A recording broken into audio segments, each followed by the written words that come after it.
Yeah, I'm Rémi Gruet and I work for the Ocean Energy Association at European level. So at European level, how much potential and how much interest is there in this kind of technology that could relate back to the southwest of England?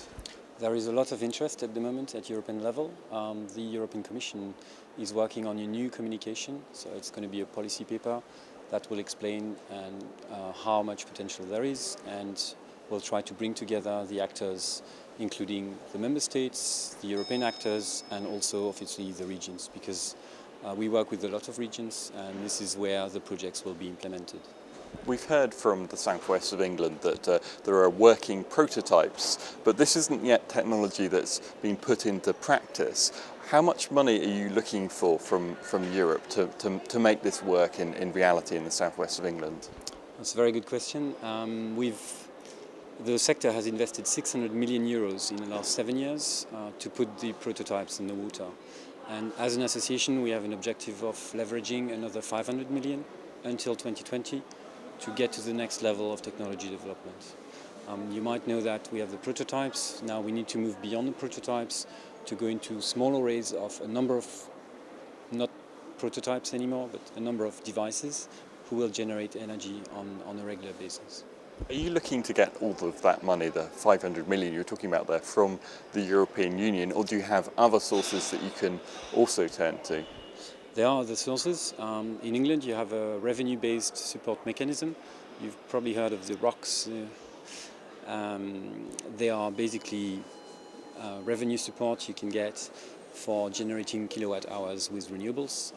The wave and tidal devices also benefit from those, and they are key to get us to a level of sustainability and help the industry move forward. It's not the only revenue support that is needed, because these machines are expensive to produce. Once they're in the water, they don't cost anything anymore. They just run and they make profit. But to get them there, you need upfront capital, and this is where we could use the help of, for example, the European Investment Bank or other institutional investors. By 2020, what stage would you like to be at? Having put all that money in, are we going to see people's homes start to be powered by this technology?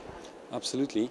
By 2020, we are hoping to get 2 gigawatts of power in the water. And in terms of number of homes, I couldn't tell you exactly how much it is, but we're looking at several tens of thousands of homes being powered by wave and power energy. Now, this morning we've heard about projects in the southwest that are working on this technology. You work out here in Europe. What do you make of the work that's being done, though, in the southwest of England? Do you think, how do they compare to other parts of Europe, I suppose? I think the work that's being done there is very good. We've heard this morning at the event here in the Parliament of the testing site that has been developed in the southwest. There are other testing sites in different parts of Europe, and this one compares very favorably.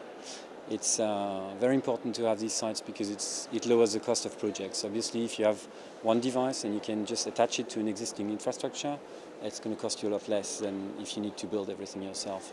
So I think the work of region is absolutely key to get the technology forward, and the benefit that the regions will reap from it will also accrue directly at the regional level.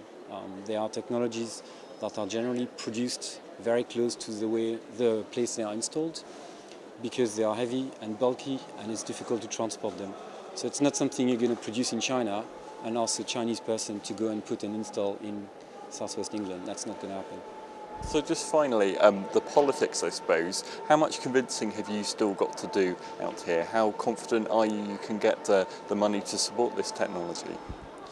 Well, the money side is always the key one, and it's always the tricky one. The political support is really good at the moment at EU level.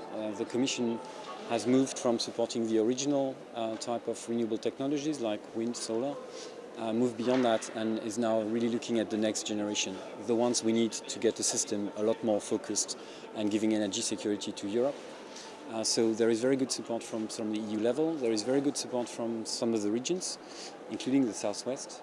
And what we're looking at now is some level of support at member state level to get the funding going and move some other institutions, including the European Investment Bank.